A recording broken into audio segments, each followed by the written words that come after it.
But Sarah, on behalf of Trisha, we will come to you first. Great.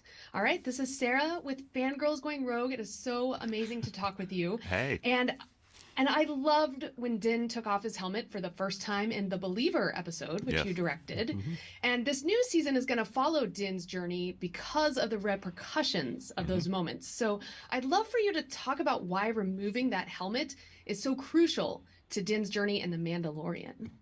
Yeah, I think Din Djarin as a character was introduced to us as the Mandalorian. We didn't even know his name. We didn't have any idea about who he was or his background, but we knew, and he had this creed and this belief system that was built around being Mandalorian, and the helmet and the removal of the helmet was so instrumental and to that creed. And so I think just in terms of who he is as a character, because of this bounty, uh, from the moment he got this bounty and it was revealed what it was, it's completely wired his ideas about all of it, both his identity as a bounty hunter, but then he has his identity as a Mandalorian. And so when we were coming to that episode, knowing that with that there would have to come a time when those beliefs had came up against reality, came up against sort of what he needed to do, particularly to protect this child, and what would he do in that circumstance if he had to take off this helmet.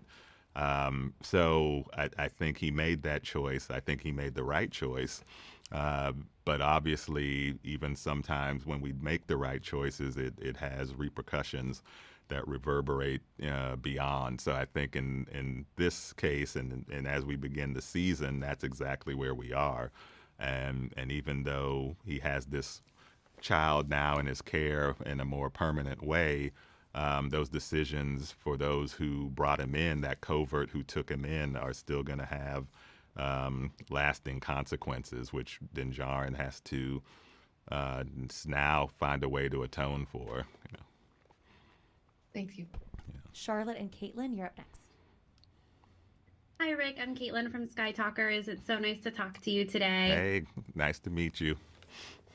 Our question is, your episode of The Mandalorian have been some of our favorites in the past. What themes or concepts are you most excited to explore when you take on a new episode?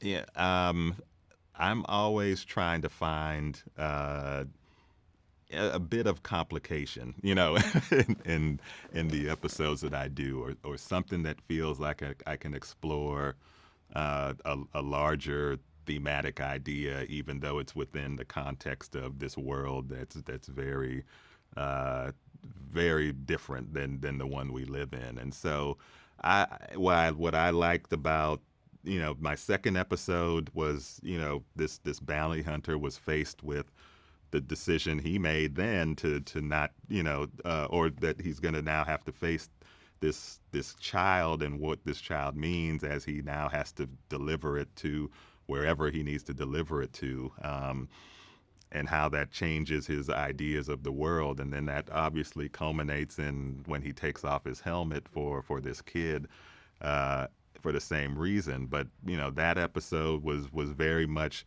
starting to plant the seeds of, well, what are our beliefs? What do we really stand for?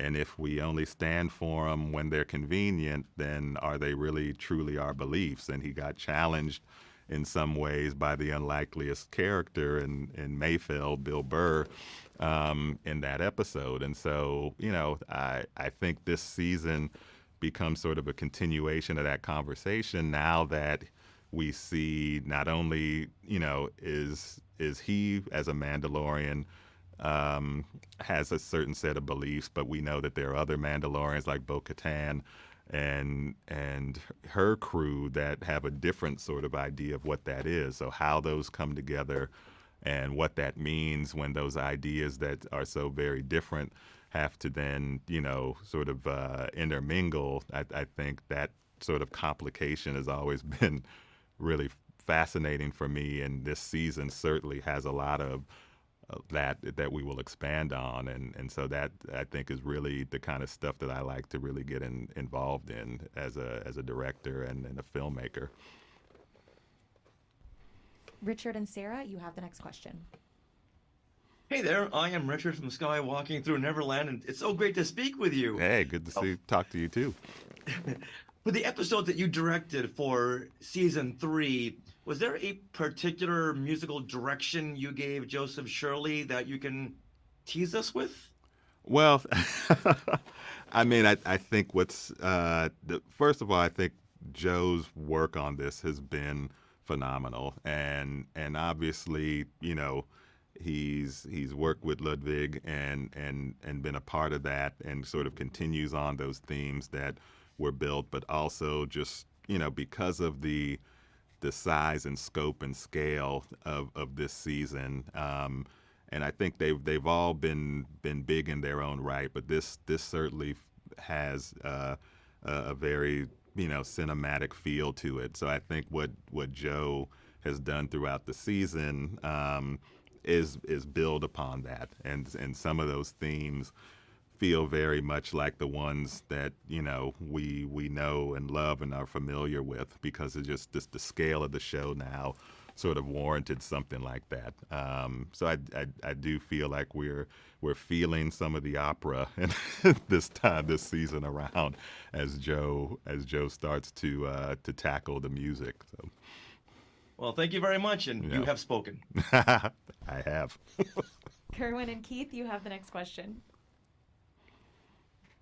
Thank you. We're Kerwin and Keith from Father Son Galaxy. How are you, Rick? Hey, Nice to meet you. How you guys? Hi. Nice to meet you I just guys. want to say that I've been a big fan of your work from the very beginning. I enjoy The Wood and Brown Sugar. They're wonderful films. Oh my good. Thank you so much. I appreciate that. Your episodes in The Mandalorian have been praised for their ability to capture the spirit and the essence of the Star Wars universe. What do you think are some of the key elements of your episodes that make them resonate so strongly with the audience? And how do you balance the expectations of diehard fans with the need to appeal to a wider audience? Oh wow, quite a question. I don't know. I don't know if I have a specific answer, because I think for me, I'm not necessarily, when I approach it, I don't approach it like it's Star Wars. You know, because I think what I loved about this world and what was so special is that it felt very real and grounded, and these characters were real to me, and the things they were dealing with in terms of family, in terms of, you know, just sort of adventure, in terms of just the call to wanted to make change, all felt so real to me. So and so that was all put into this world that was one conceived by George, that had all this technology and all these different alien species, and it had the Force and it had Jedi, but ultimately the stories were about these people. And so my approach has always been that I'm trying to find the story that resonates with me as a human being, and then hopefully all the things that make Star Wars what it is, you know, enhances that. And so that's always been my approach, is to just say, you know, let me just tell this story, and then hopefully it resonates. And then I think for me, being a fan of the original and just what George Lucas was able to create, I've always just tried to be true to that. And George sort of created this story that was about this particular galaxy, but he was living in a world that was very real, and those themes and ideas were coming through in the work he was doing. And so I think in the same way, that's what I'm trying to do as I approach each episode, or the work that I'm doing, is it sort of relates to me in a way that's very real. And I think that's what makes Star Wars, is at the end of the day, it's still real people, even though it's in a galaxy far away. So that's always been my approach. Thank you so much. Yeah. Thank you. Brian, you have the next question. Hi, I'm Brian with the Full of Sith podcast. All right. Rick, thanks for talking to us. Okay. I read in an interview that you did that the different directors always bring something of their own to the table for each episode of the show. And one of the things I've always really been fascinated by are like those cinematic influences. When we talked to Jon Favreau and Dave Filoni earlier today, they talked about like Paper Moon and Seven Samurai. And I know you kind of come from a different world of filmmaking, maybe sometimes than they might. Yeah. What stuff are you falling back on? What influences or inspires you as you're sitting down to work on your episodes in season 3? I mean, I think, look, a lot of those influences are universal, and they were the same things that influenced me as a filmmaker. And certainly, as George was creating Star Wars, influenced him. But, so I don't necessarily like, and I don't always look at specific films or genres as a touch point. But there were a couple of things, especially in past seasons, that I really sort of looked at as I was thinking about my episodes. In season 1, episode 2, the child, I was really thinking about The Kid, the Charlie Chaplin film, because in many ways, I was telling this story with very little dialogue. I don't think, I think the first half of the film or first half of the episode, there's not one word of dialogue spoken. And so how do you tell this story about this relationship when you don't have words to help you? And so I went back and looked at a lot of those films, particularly that one. And so that became an influence. And then as I was thinking about writing again my episode season 2, I was thinking a lot about Wages of Fear, this film that I'd seen about these men who transport nitroglycerin. And so there was something about how, because they were in these life or death circumstances, these people who often were from different points of view in those moments were sort of free of fear, so they could kind of reveal themselves to each other. And so I think for Mando and Mayfeld being on a similar kind of adventure, I felt could be an interesting way to sort of challenge Mando's ideas from someone who probably wouldn't be able to challenge him otherwise. And so for this season, there's not necessarily one film or thought that I have in mind, but I do think about these themes about what defines us, what is our ideology, how does that define us individually, but then what does it mean to be a part of a larger group? And some of those ideas are going to be revisited here this season. And I'm really excited about those bigger picture ideas around the Mandalorians as we get into season 3 that have been seeded, but now are really going to come to real fruition. But I don't necessarily have a specific movie in mind, but I think that's really where this season is. Dan, you're up next. Hey, Dan Zare from Coffee with Kenobi.